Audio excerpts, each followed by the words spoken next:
You guys ever just wake up on a Sunday morning and think, man, what a beautiful day to sit in bed of my truck for what feels like forever and pump 30 gallons of perfectly good diesel into waste oil cans? Me neither. What's up, guys? Welcome back to another episode of RanWhenParked. For those of you that watched the last couple episodes, you know that the honey badger back there failed me in spectacular fashion when I tried to road trip it up to Vermont to work on my new backhoe. So today, we are going to fix this fuel system problem once and for all. That truck is going to redeem itself, it's going to redeem me, and it's going to run perfectly fine by the end of the day today. At least that's what I want to happen. Stick around and see what actually happens.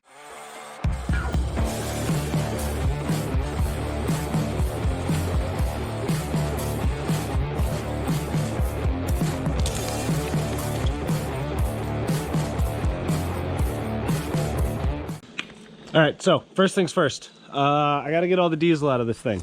So the best way to do that is to take a couple planks out of the bed.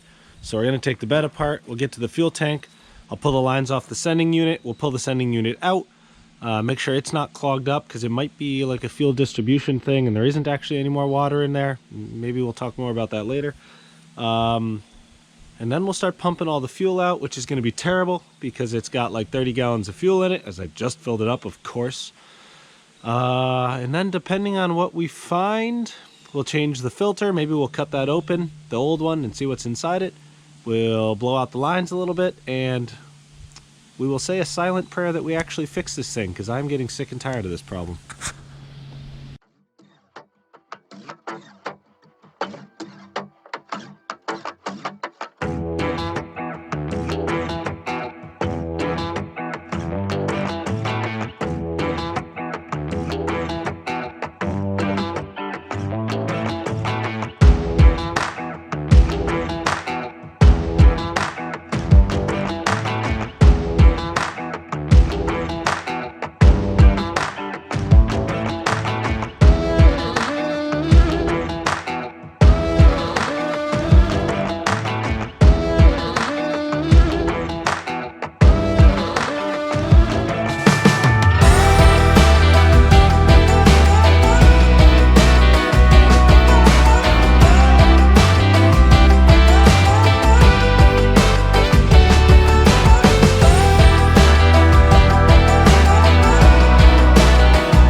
Okay, so first sign of our problem, guys. I took the sending unit apart and the screen down here had a bunch of water in it. You can see rusty water down there.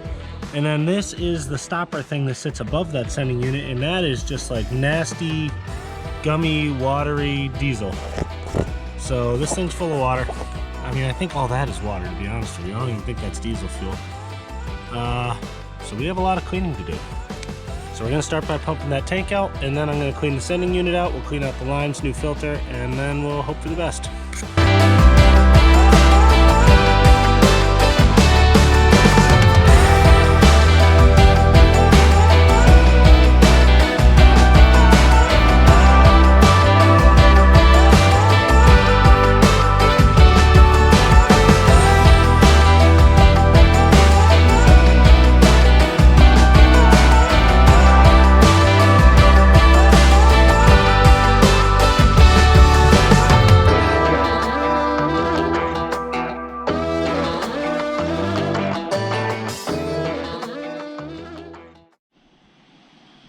Well, that job was completely terrible, guys. That took forever, and it was just really messy. And what I have left, I don't know if you're going to be able to see this. I don't think you are. But down in there, oh yeah, you can see it. That's water. So where the like tan is mixed with the fuel, there's a little bit of diesel fuel in there. But the gunk on the bottom, the like white tannish stuff, that is water mixed with diesel fuel. And it is pretty nasty. There's a fair amount of it. And I'm afraid the only way that I could possibly fix this is I'm gonna have to reach down in there and wipe it out, which is gonna be a really, really messy job, and it's gonna be pretty terrible. So you guys are gonna get to enjoy watching me do that. Now the other thing I found while I wasn't filming, I took the fuel heater off which is like right on front of the lift pump. And I never had it off before, but it's got a screen inside it. And this is what I found in that screen. So again, I don't know if you guys can see it. Maybe you can. There's some better light. That is, I've never seen anything like that. Like, look at this. Look at the crap that comes out of there. That's supposed to be a filter. And even down behind it, it's like the whole thing is just caked with it. And then this is the fuel that I took out of that. I mean, that is just like muddy, watery mess. So, you know, I hesitate to say that's definitely the problem, only because I've been screwed before when I say things like that. It's almost like I'm jinxing myself, but I find it hard to believe that that's not the problem. So now we're gonna wipe out the bottom of the tank. I'm gonna take that thing apart and clean the filter, the screen, and get it all cleaned out. I'm gonna clean out the pickup because that's all full of sludge too. I'm gonna blow out the lines. I'm gonna change the fuel filter, and then hopefully we're gonna be up and running.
Okay guys, so you saw me put 5 gallons of diesel back into this thing.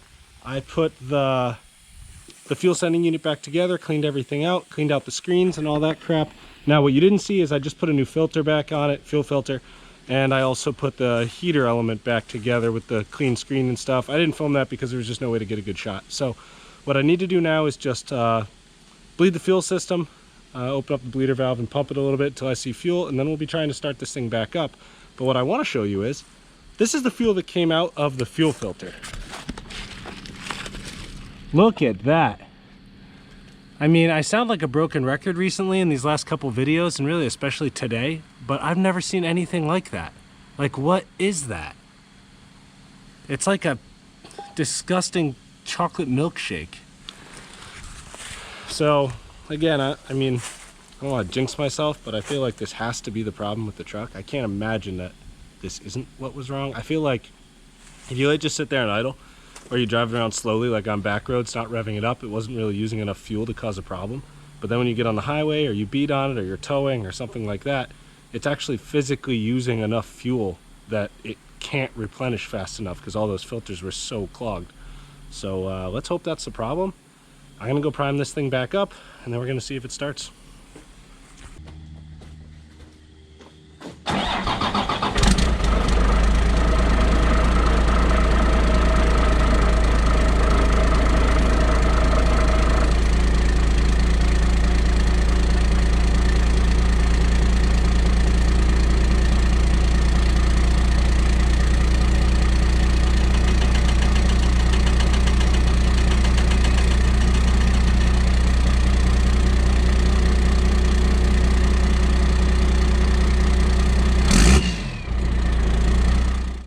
Alright guys, so it's about like a week later, week and a half, maybe even 2 weeks. I'm losing track of time. Not good.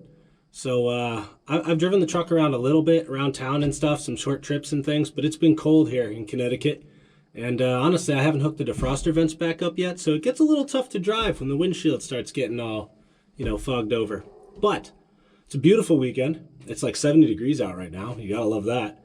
So My wife and I are going to take the Honey Badger and we're going to go on a long cruise around Connecticut, and we're going to decide once and for all if this thing's fixed. So let's get going.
All right, boys, there you have it. We just drove this thing probably like 100 miles around Connecticut on back roads, just checking out the scenery. It's a beautiful fall weekend here in New England, and it gave us no problems whatsoever. Power was good, it idled good, it didn't sputter at all. I had nothing that I would call a fuel system malfunction. So that's it. I'm calling it. The Honey Badger is fixed. She is back, and you're going to be seeing her a lot more on this channel. Now, this is a pretty exciting time because for the first time on RanWhenParked here, this episode went exactly as I wanted it to, which is a rarity for this hobby. So I'm pretty amped up. You know, I set out to fix it, and she's finally fixed. I've been struggling with that fuel system situation for a long time. So we're good to go. This thing's going to be on a lot more episodes. I actually got something pretty cool coming up in the next couple weeks that I'm going to do to it. You guys are going to want to see that. So go hit that subscribe button, hit the notification bell, comment below, and I'll see you guys next time.